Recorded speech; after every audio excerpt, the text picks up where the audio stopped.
Hey, welcome to another episode of the Geek 2.0 podcast. This is a special one because it's our 12th episode. Yeah. We finally got there. We counted this time. Unlike the last few times. It was the 10th, I kind of had problems with the numbers. Because, math is hard. Yes, very. So, on this episode, we're going to deal with some traveling tech and how to keep your family entertained while taking road trips or, just going down to the grocery store. Mm-hmm. So, when your kids, all of a sudden, you drive out of the driveway, he says, I'm bored. What do you do? What we're going to do is also, to talk about that, we're also going to dive into just a little quick thing into how Tampa is becoming or blossoming as a potential new Silicon Valley. That's right. Being residents of the area, it's obviously something that we're excited about and figured we'd spread the love and hope to get more attention towards that.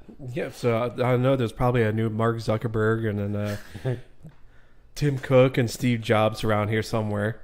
We'll have to dig around for him. And it has absolutely nothing to do with the fact that as that grows, so will our salaries. Has nothing to do with that whatsoever. Is that... No. That's not the reason. It's for the good of all humankind. Of course. It's for the good of this area. At a good rate. So, yeah, Joe, you've actually just put me onto this where this Synapse Consortium. Synapse Florida just recently had an innovation summit. In the area, basically, they had people, if I remember correctly, they had people from Microsoft, ConnectWise, which is a pretty large tech company in the Tampa Bay area. They had Telsa. They had a few other guest speakers out there. And basically, it's an opportunity.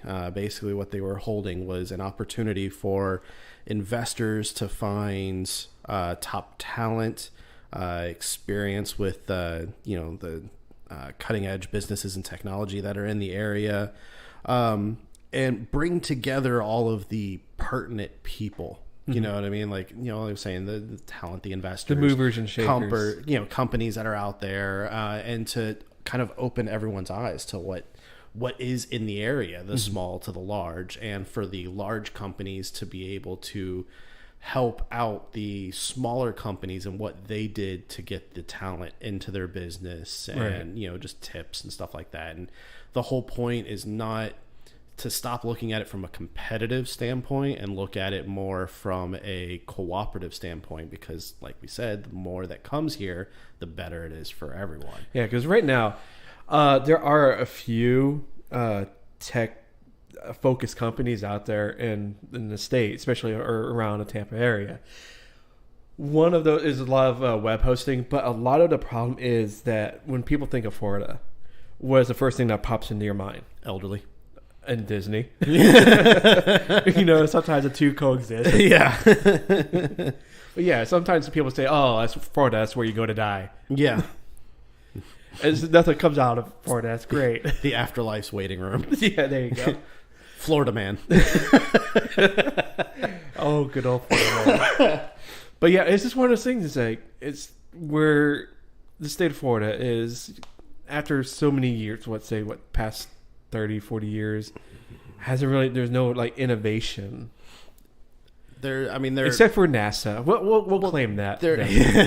There is definitely innovation in the area, but it's just, when you think of technology, you do not think of Florida, let alone to get specific Tampa Bay area.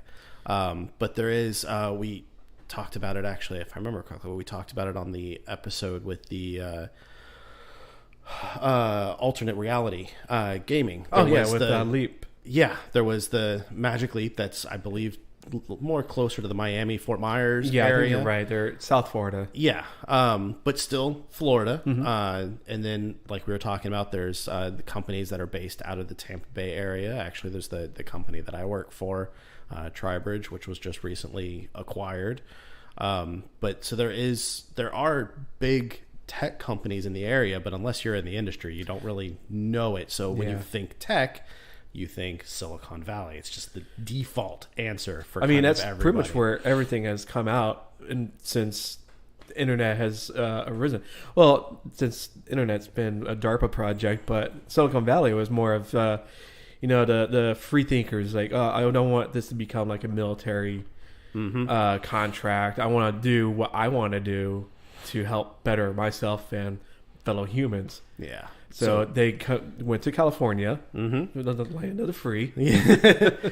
Well, in just the same, it obviously developed, blossomed, it became the juggernaut that it is. I mean, the same could be said for Hollywood and all that stuff. But with that up comes the down of it. Just like Hollywood, you go out there, someone wants to become a star, they move out there, and that's the story for everyone. Well, it's that's like L.A.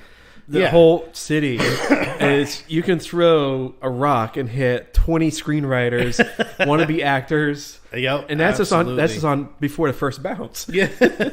So it's kind of the same thing with tech people in Silicon Valley. So because of that, there's areas that are looking to be the next area. I mean, something we were talking about before. It seems like Atlanta, Georgia is kind of becoming the next Hollywood in a sense. It is. A lot of things are being filmed out there and created. Well, you look at let's say Georgia. There's a lot of TV shows. You got The Walking Dead. Is a lot of Archer, CW. I believe, is made out there. I believe so. There's a lot of CW shows. Even movies. Even a lot of Marvel movies are being filmed in or around Georgia. Yes. So the same, like, that's whether or not it will become the next Hollywood, who knows? That's to be seen. But it is it's starting to become the next thing that people are aware of. Well, that's kind of what Tampa Bay is fighting to do with technology. And speaking of that, Florida was trying to become the next Hollywood because there's a whole bunch of tax breaks, and we even have a city called Hollywood, Florida, which kind of lame, but hey, whatever. I'm kind of glad that didn't go through. Like, well, it's cool. We had what was it, the movie Punisher? Yeah, it was filmed in Ybor. I forget what year. It's the mid 2000s with Thomas Jane. I actually liked that version too. It was good.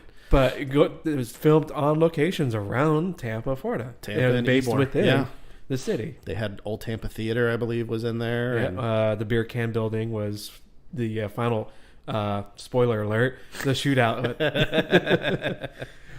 But I don't think the beer can Florida building has a car dealership nearby for John Travolta to get dragged through and exploded. But it's just, artistic liability. It's just, you do what you can. Yeah, you do what you do. You do you. Editing is an amazing thing. Yes. But anyways, so with the technology, there's a lot going on. There's a lot of investments. I believe, what was it? Microsoft, I think, made an investment in this area. Yes. I want to say, because actually it's not Microsoft per se, it's Bill Gates. Oh, okay. The Cascade, Bill Gates, you think Microsoft. Yeah. But I think he's just so far removed himself from Microsoft nowadays. He still sits on the board, but that's about as close as he wants to get. Yeah, that's fair. But his Cascade Investment Group is investing in $2 billion into the Tampa area future as an incubator and preparing its infrastructure for growth. And this is all from the entrepreneur.com's article on the seven deadly sins, but 7 cities competing with Silicon Valley for tech startups and stuff. So that's really exciting. I'm hoping that between that, with everything else that's kind of going on in the area, I believe Google was looking at bringing their internet to this area. Yeah, Google Fiber. That sad story that never happened. But Tampa was one of a potential cities to bring in new fiber. I'm hoping that's going to be changing here soon with this push for us to be. I think the reason why it didn't happen to a lot of cities because of Google pulling out of, because they saw how expensive and of all the regulatory mess and red tape that you have to cut through with our good friends of the cable companies and all that. Yeah. But that's, I mean, back when Google was trying to get in, the companies have changed since then. They've been bought by larger, more nationwide companies, which I think is actually going to be in Google's favor. You would think larger companies would make it harder, but because of that, it's almost easier because they've dealt with them before. Yeah, with public relations, you think so. Take like NBC and Comcast. NBC Universal is owned by Comcast. And now, just recently, Comcast has been named as a potential buyer for 20th Century Fox, along with Disney and one other company. I can't remember off the top of my head. It's going to Disney. I hope, because Comcast does not need another media studio. They already own Universal and NBC. Why do you need... No, just drop your case. Because it's a hot product right now. Yeah. Oh, it is. It's all the movies 21st Century Fox. That's why Disney wants it, because, it keeps... it brings in those Marvel rights back. Yeah, that's really what they want it for. Really help their stock prices. Oh, it has. But getting back into the Tampa, well, see, we tied it back together: Punisher, Marvel property, tech companies, and Tampa. We'll let it slide. It's like the 7 Degrees of Kevin Bacon. Yeah, that's fair. So it's one of those things like Tampa. It's actually a great place to live, work, and die in. Well, and I think Florida in general kind of gets a bad rap. Thanks, Florida, Florida man and all that. I think it just gets a bad rap, and then on top of that, Tampa specifically also gets a bad rap because there's a lot of adult entertainment in the area. Not as much. What's his name? The famous guy that runs most of those clubs. I know who you're talking about. I can't think of the name right now. Joe something. Is it you? No.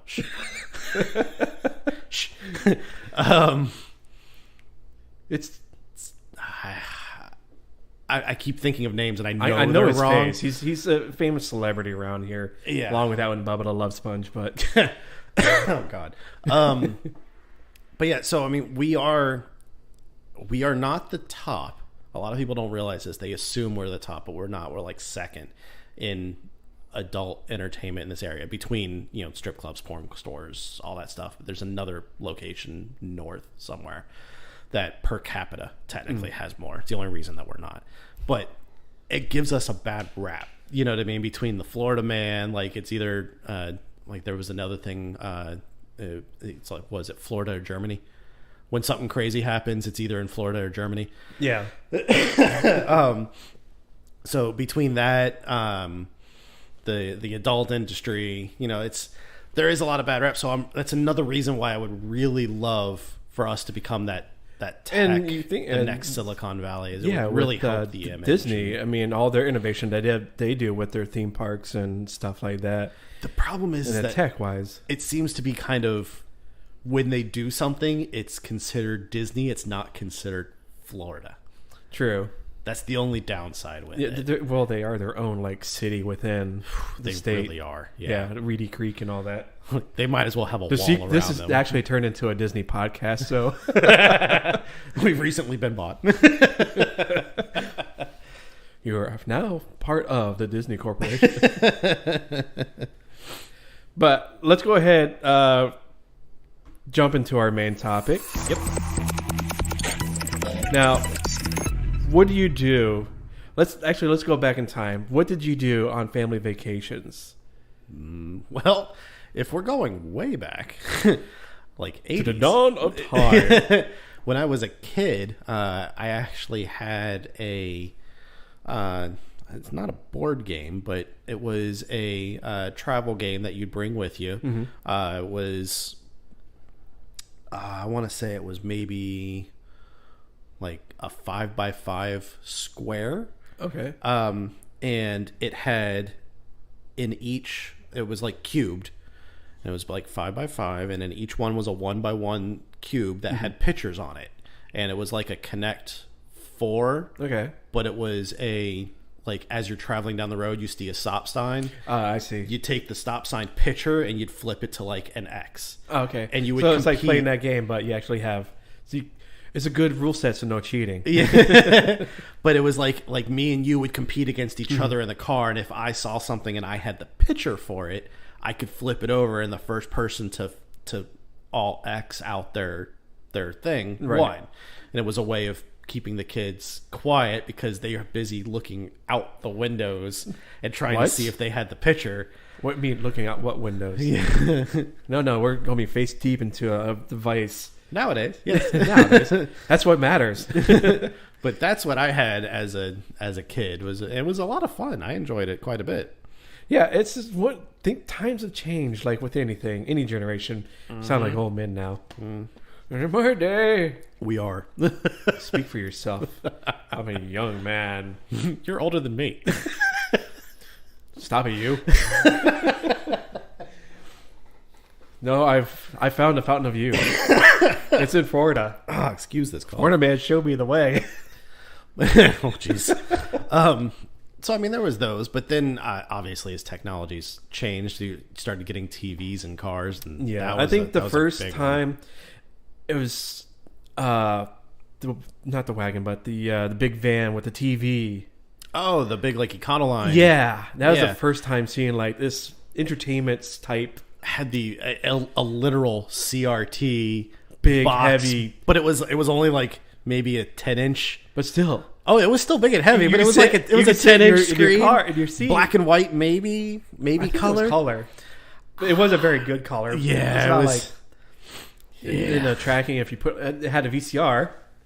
I think later editions had the VCR. Okay. Originally, it was just the literal antenna TV that was whatever station you could pick up while you were out driving around. But that was my first experience with like in-car entertainment. That's true. Now you got iPads. You got a full look at Tesla's cars with a big dash iPad that's in the middle. Basically, yeah. So this keeping your family entertained has come a long way within a very short amount of time. Mm-hmm.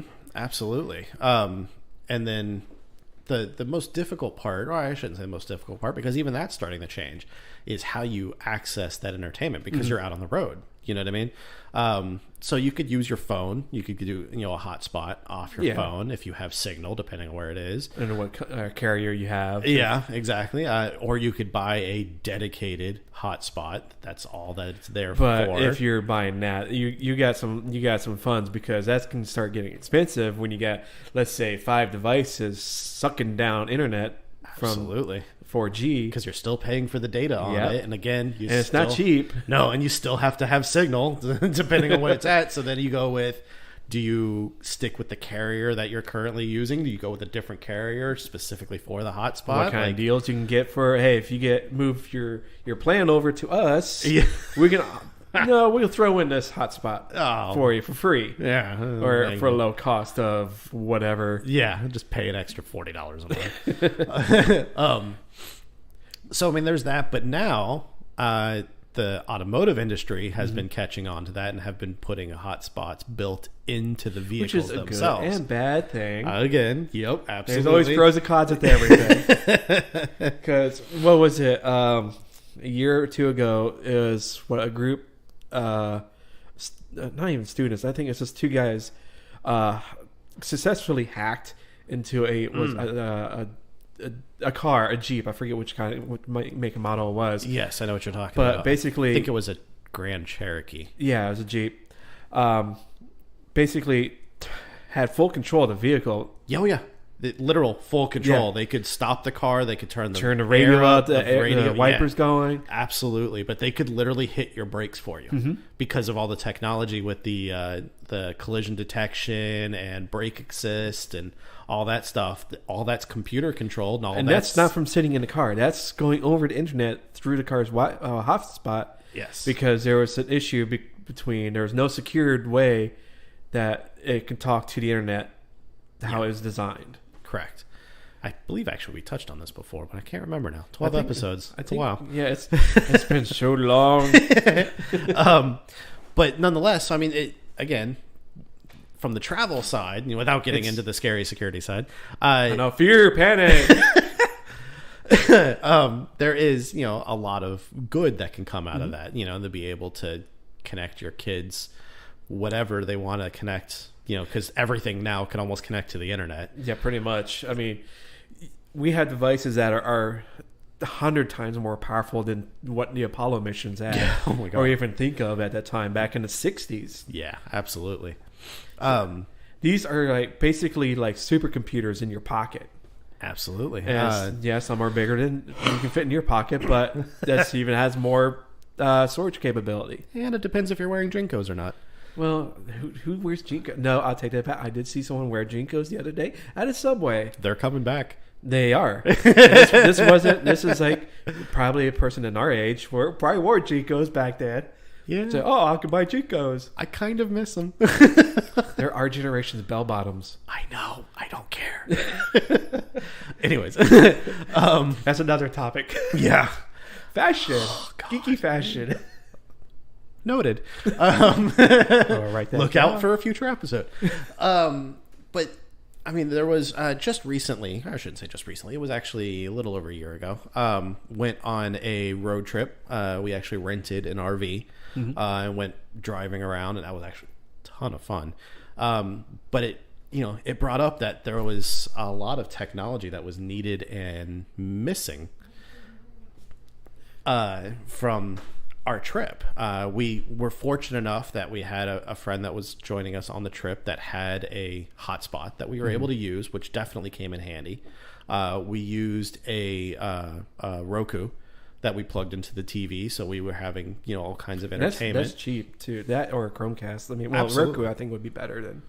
Yeah, Roku I think turned out a little bit better just because you kind of Everything's all self-contained. You don't have to rely on your device, your phone. correct. Because then you got to think of the connection rate for the hotspot, your phone, the Chromecast, but still doable. Just not as easy.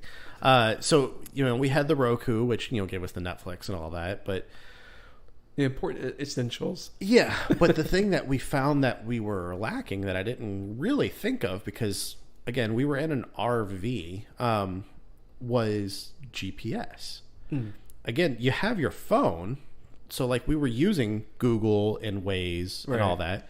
But I want you to think about, what do you typically use Google and Waze with? It's a car. Exactly. So there's not a weight restriction. There's not a height restriction. There's not a wheel and tire restriction. You get yourself in an RV, which ours was a little over 12 feet tall. Yeah, you're not going through a McDonald's drive-thru. Yeah, you hit a lot of areas. We actually had, because it was, I looked it up before we left, and the height of the RV was 12 foot 2 inches. So I needed to have that information just in case, depending on where we came on. We were actually on the way back. We were in Savannah, Georgia, and we were leaving the area, and we were on a very small road, like very small, because Savannah's old. There's a lot of old Nothing construction. against Savannah or anything. Well, no, I'm just saying, like, there's a lot of old buildings. Right. It's a historic place. So there was this overpass, this bridge that had arches built into it. So there was like a median. There's a road, and then a road one way and the other way. And that was kind of it. And the sign said on the bridge, 12-foot clearance. And I'm like, okay, I know this is 12 foot 2 inches. I have no way of turning around in this thing. All I can do is drive straight. And hope. It was literally as slow as I could possibly go. Everyone was quiet. We had the windows open and was listening for scrape. We made it through, thankfully. So somewhat 2 inches to clear. Who knows? I don't know if their sign was rounded down. I don't know if my information was rounded up. Or All I the know amount of is weight in the vehicle. lowered it just enough. Yeah. That's very possible. But either way, we cleared it. I had no idea how we were getting through. But it made me realize, like, there's nothing on your phone, or True. there's nothing out there to... Because there's no setting to say height requirement. Correct.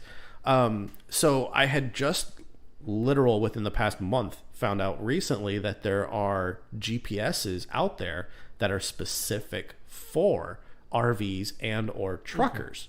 Yeah, because that's a niche that, you're back in the day with like TomTom or Magellan, those GPS units, those were sold as for your vehicle. Correct. Or you got the handheld ones, but that's a whole different story. I never thought of investing in something like that because you could do GPS on the phone and it's no big deal.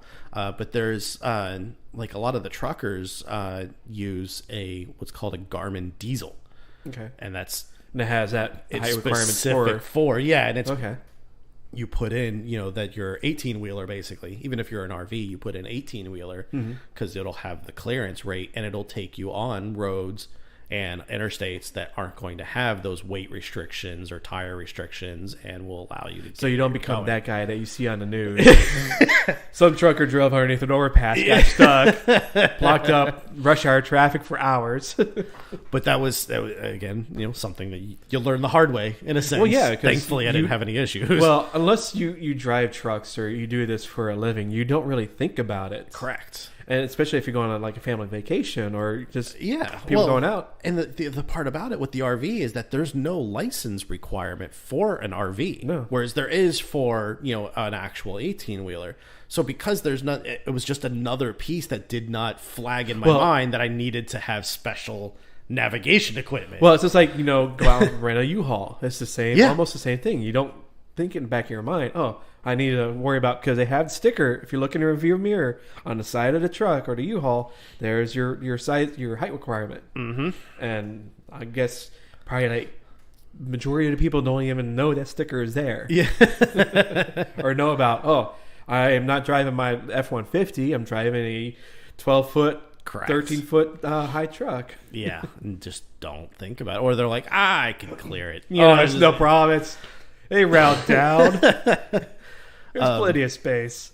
So, I mean, that's definitely something that, it's very easy to take for granted, the technology that you have with you every day. And, there's times, I guess, that I've learned, you need to actually spend experience. You need to spend a little time researching, depending on what it is that you're doing. Because there is like no app, like you saw, Google's not going to tell you. Yeah. Because those are marketed towards a majority of their customers, which are normal people. Yeah. Quote unquote. But speak for yourself. Aside from that, the cell phones, the hotspot, the Chromecast, we had an RV, so we had a little bit more in regards to, we had your kitchen, choices, a fridge, a TV, made things a little bit easier, in that sense. So there wasn't too much we had to bring along for entertainment. But it was definitely nice compared to what it would have been. Well, you think, because it's a cliche. It's not the journey; it's the destination. That's fair. And there are some beautiful destinations out there. But when you're traveling, and in my particular case, we were traveling with my pregnant wife.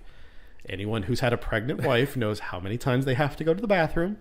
And when you're traveling down the interstate, it's not always easiest or convenient when they have to go to the bathroom to where the next rest stop may be. Well, did you have a bathroom in the RV? That's why we got the RV. Was specifically for that reason. To have a bathroom, so we wouldn't have to pull over constantly.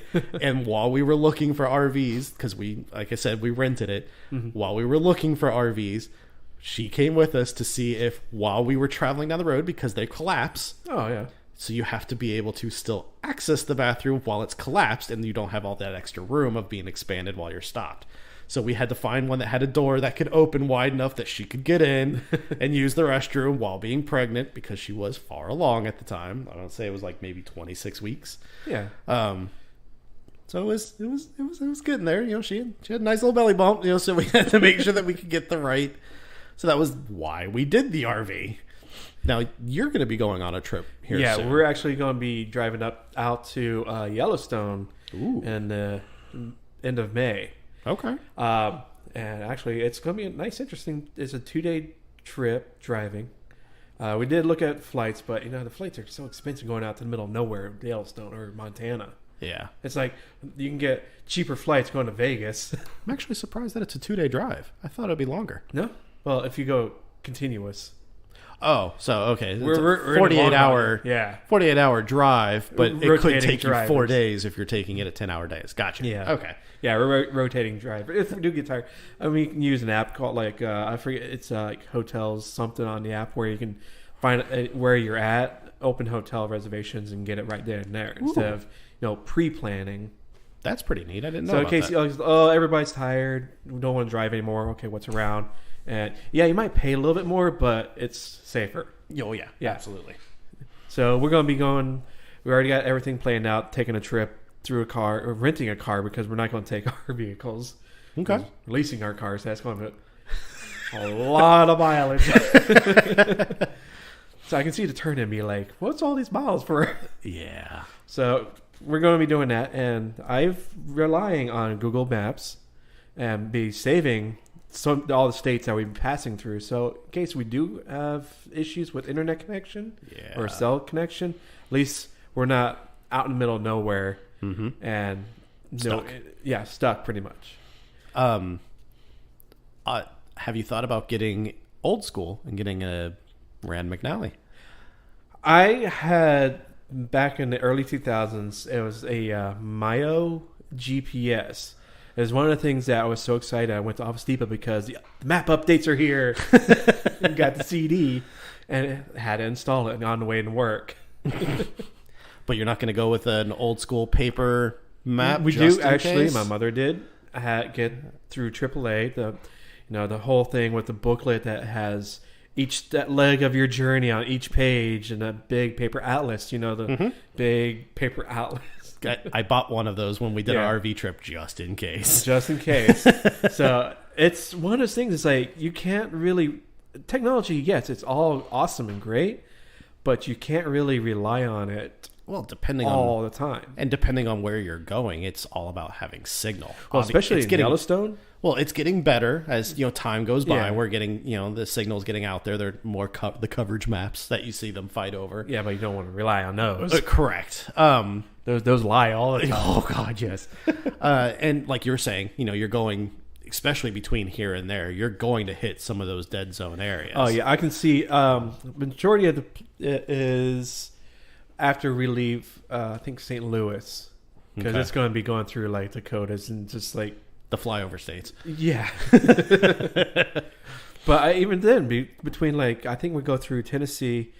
Even then, you get in the mountains. That gets a little spotty that's too. Not going to be mountains because that's just large areas of flat areas that there's just farmland or nobody's out there. But I'm saying you're going to have issues with the mountains. I did not have issue last time we went to not Pennsylvania, but North Carolina during the last hurricane. Went to Asheville, had great coverage.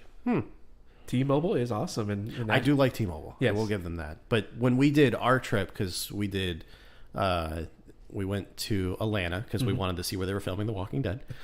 So we did Atlanta, we did Tennessee, we did DC, and then we did Savannah. Okay. Well, you stayed mostly in large metro areas or close to them. I mean, as much as you could. Well, it's the East Coast. East Coast is pretty much good to go for when cell we coverage. did get into the mountainous ranges, the coverage did go down. There's one spot here on my way home from work. It's in. You think those random holes of coverage? It's a half-mile section on a turn that I'll lose any kind of signal.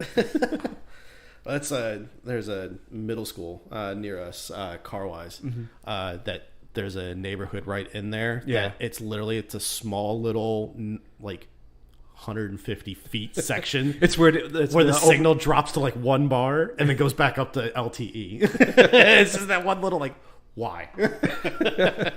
You're thinking just put a small little cell tower right there, but somebody's roof. So aside from the cell phone and using the Google navigation Maps, and all that, one other big issue: if you have kids, how do you keep them entertained for hours on end? Yeah. One thing that I did years ago is I got a it's like a media server hotspot battery charger burrito. It looks like a burrito. I mean, that's fair. It's small. It's a small burrito. I'd be pretty upset if someone handed me that. Well, that's what you get at McDonald's. Okay, that's fair. I'm a fat man. I need more than that for a burrito. But what I got is called a Hutu. It's a Hutu TripMate. It's a wireless in travel router. It's an access point. Can you spell that? The Hutu? It's HOOTOO. Okay. Hutu. Now, it's also, like I said, it's a battery charger. So it's like a 10,000, looking at it right now, 10,400 milliamp hours, which is a beefy battery. So it'll keep your iPhone, Android phone, iPad, charged throughout the whole day. It's almost like in its width, it's almost like I'm not sure. It's like a C or a D battery. Like it's it's kind of like a big, like size wise, the device itself. About D-size battery. Yeah, it's a little bit taller, but it's it's actually not too bad. Small, I'd say maybe 3 inches tall, but it's not too bad. It's pretty cool. I'm trying to think of something that's akin to it. I'm looking around the studio here. But yeah, it's basically, you can hook up, I think, up to 5 devices. Let's say you have this device, you have an external hard drive with all your movies and TV shows that you downloaded to it, that for this trip or wherever, it's going down to the grocery store. Mm-hmm. You plug that into the Hutu by USB. Okay. And it'll stream from your iPad to this and vice versa. So you would use this device as a hotspot, connect all of your mobile devices to your external drive. Well, to the hotspot, and through that hotspot, you could access what's on the USB. Yeah. That's very cool. So anything, if you have like gigs of movies, you can watch it as long as the battery will hold up longer than your kids will. Is there a way of being able to plug that into your your car's cigarette adapter to extend the battery life? Yeah, charges basically uses reverse USB from the micro USB side to the USB A, or the normal size. So like you would your phone, basically. Yeah. You're going to plug it in that way, so it leaves the standard USB port open. Yep. Very cool. So yeah, and let's say you stop at a hotel. Let's say you're in the middle of nowhere and this hotel doesn't have Wi-Fi. Who knows? But you do have a Ethernet connection. Or they're charging you for the Wi-Fi. One thing a lot of hotels do, they charge you by device to the Wi-Fi. Mm-hmm. So what this will do, it's one device that the hotel sees, but it's sharing that Wi-Fi connection to 5 devices. So now how does that work? How does a wireless device like this do that? Well, you set it up to go through all the setup process at home before you even leave. So because you want to make sure you have a secured, this is a secured Wi-Fi access point. Okay. So you want to set that up first. So it'll take your hotel's Wi-Fi into this, create a secured Wi-Fi that your devices can use. Okay, so this device is going to connect to the Wi-Fi of the hotel. Or you can do hardwire connection through an Ethernet. Okay. And it's the same process. Very cool. So it's an awesome thing to have. It's like you can just throw it into your carry-on. It's heavy, but not too heavy. It fits in your pocket. Yeah, it'll fit in your pocket. I have carried it on my... Unfortunately, I forgot to take it out of my pocket when on a flight. Oh. Yeah. And the detector did not go off. Really? No. Oh, all right. I had my keys and that in my pocket. They had it turned down or off. Yeah. Good old TSA. Yeah. Yeah. Anyways. We have thoughts, but we're not going to go into those. Yeah. This is not supposed to be the rant section. But this device is awesome because you don't have to use it just for the access point. You can use it as a charger. Let's say you go to Disney or a theme park, plug in your phone into it, and you'll be charged up within, I think, an hour or 2. Yeah, because it's a 2.1 amp, right? Which is the fast charge, I believe. Yeah, it's a 5-volt 2.1 amp. Yep. Very nice. That's the output. So it's a fast charger. Very cool. And this thing will charge your phone or iPad 4 or 5 times before depleting the battery. And that's your device is almost dead. Mm-hmm. So you're full charge each time. It is really cool. I saw that obviously when I came over today, but I think it's really neat. I actually might look at getting it myself. And actually, I think I paid $60 or $70. Right now, you can buy it for $44. Wow! From the Hutu's website. Okay, and that's Hutu.com. That's pretty affordable. Not a sponsor or affiliated with, unless they're interested. Hutu. It's free advertising, but. If you don't want the aspect of like a battery charger, there's another device called a RAV Power. It's basically the same thing, same premise, but without the charging feature. It's an access point. Okay. And it's the same thing. You can use their app or you can do whatever to access your files on the external wherever it's plugged into. Very neat. The device. So that's one aspect that we're going to be using to keep the kids entertained. So it's some type of tablet. Yeah, so because she can watch to movies or something on the iPad. Won't be able to do her Roblox because that's required internet connection. I'm not going to jack up our... I mean, yeah, even though T-Mobile's great and all, but you get to that 25, 26 gigs, and they'll start throttling you. Gotcha. And I want to spend the next month with no internet or very, very slow internet. But it's just one of those things. It's a device that it fills a need that actually starting to have to deal with now. Yeah, it's starting to become common, like food and water, almost in a sense. And breathing. You got to have that internet access. But it's just one of those things that I actually did use it as, excuse me, is that you can use it to plug a Chromecast into the device, the Hutu, and use it on a hotel Wi-Fi. Excuse me, because a lot of hotel Wi-Fi's, it has that sign-up page that you have to log in, or the login page. You won't be able to do that if you're going through an access point because you won't see that. So this bypasses that pretty much. Very cool. Mm-hmm. And I've used it a couple times with actually the hotel Ethernet connection wasn't working great, so of course it didn't allow me access, and the other time it worked fine. Yeah, I mean that's nothing. I mean, you have to have the backbone has to be working there to get the service. Yeah, absolutely. Now, speaking of power chargers, what's the best way is this device if you want to keep it around, but also it's just a plain Jane power brick that you want to take, especially on like Yellowstone. You're going to be walking for hours, so you're going to be driving around, and your car is in a parking lot. Say you're like 5 miles away, and your phone dies. What are you going to do? Yeah, you have your power brick. I've got a couple of the portable chargers. Excuse me. One of them that's my favorite is actually I got it through Wish. If you've seen that, I've seen that. I don't know how I would trust it. I've gotten quite a few things off of really? it. Yeah, I've had no problems with it actually. He's just waiting because it's on from a boat from China. Correct. Although they're starting to expand in some stuff that you can get quicker. It'll actually show you expedited shipping. But yeah, I've gotten it's a solar powered charger. So I can plug it in and I can charge it up to full capacity, or I could just leave it out and let the sun. I'm thinking it's not a fast charger, or is it? Or it is. Yeah. Wow. It'll handle fast charge, and it's got an LED panel on the other side. So you got solar panel on one side, LED panel on the other. Oh, so for a flashlight? Yeah, it'll give you a flashlight. It's awesome. And I got it for $1 off of Wish. Done. You buy that for $1. Yeah. So I've got that. It actually has 2 USB ports on it, so I can do 2 devices at once.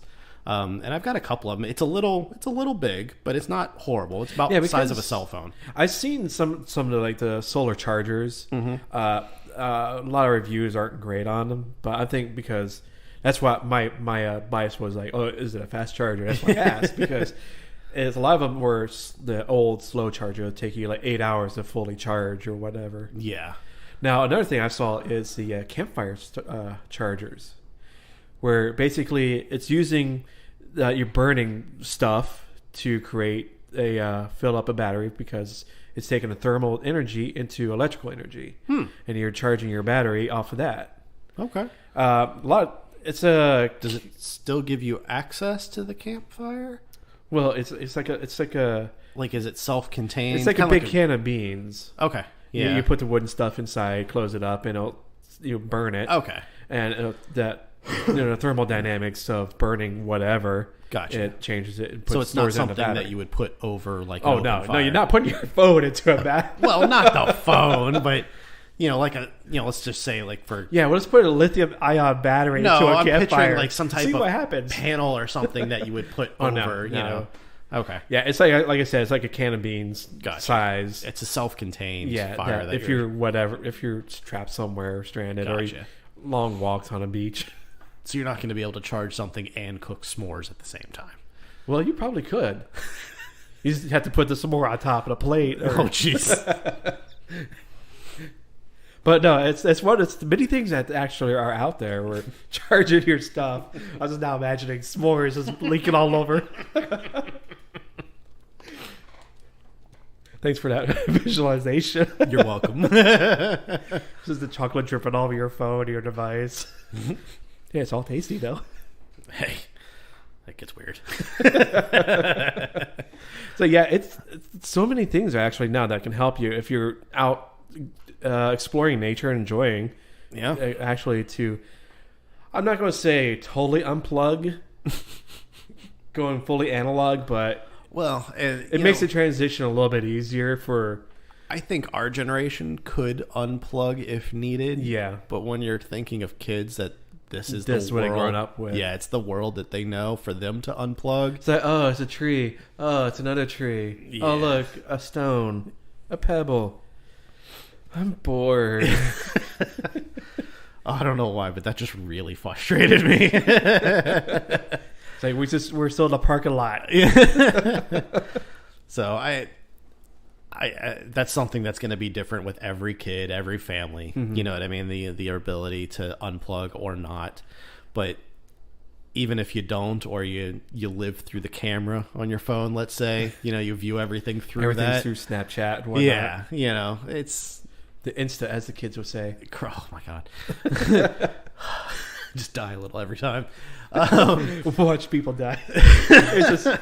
But you got to have something, like you were saying, the chargers or, headphones. Mm-hmm. Do you get the wireless headphones? Do you go wired? Like, is it just another battery you have to keep up with? Or do you go analog in a sense and just plug directly in? Or crazy talk, man.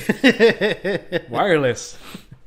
But yeah, like you said, it's another battery to charge. Yep. I mean, I've noticed that on several trips is like I got an Anchor 5-port charger station that you plug into a wall outlet, so it's got 5 ports on it, and I got my phone, wife's phone, I got my Apple Watch charger, so I only got 2 ports left. Now iPad, so now I got 1 port left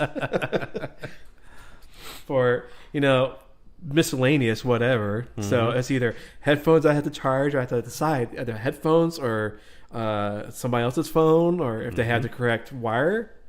Because we have all Apple devices. Oh, sadden me. So we got all Lightning connectors, except for my headphones, which are still micro USB. So I can take care of one Android person. Deep sigh over there. Yeah. Stop it, you. Oh, it's the future. The future is here. I'm dying so much more. So I think I killed Joe enough with the last few minutes. Yeah. He's just now a dried up husk. I need to go sit in the corner and cry. I have an app for that. Oh, God.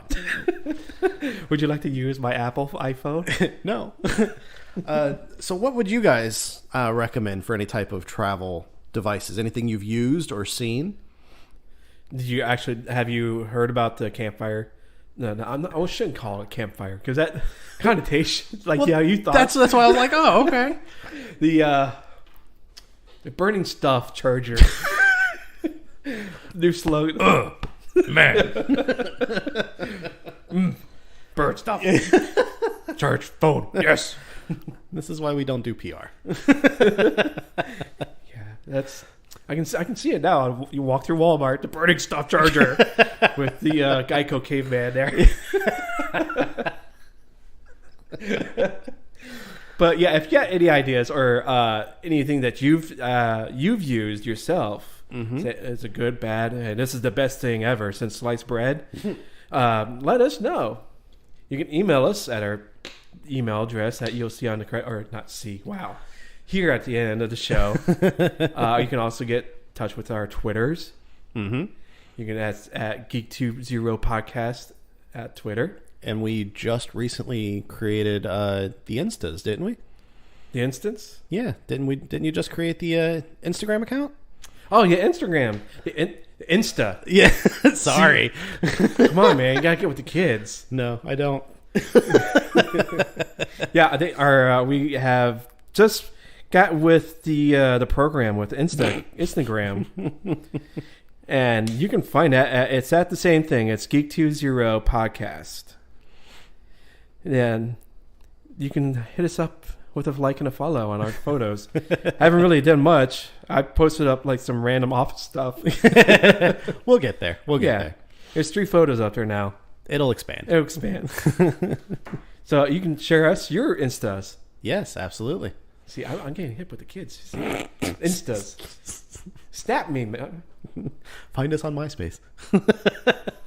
What? Exactly.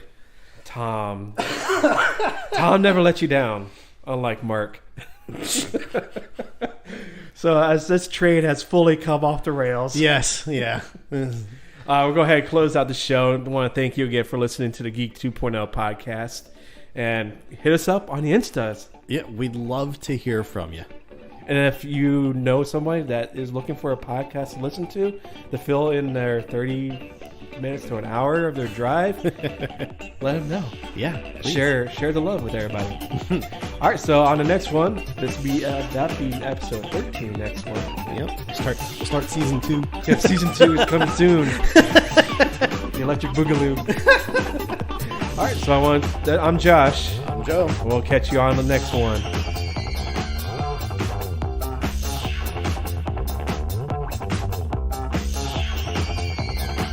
Thanks for listening to this episode of Geek 2.0 Podcast. Be sure to check us out on Facebook at facebook.com/Geek 2.0 Podcast. Also, be sure to follow us on Twitter at Geek 20 Podcast. Don't forget to visit our website at geek20podcast.com for older episodes, news, and much more. And make sure to subscribe to our podcast through your favorite podcatcher player of choice. The Geek 2.0 podcast is part of the Collective Network.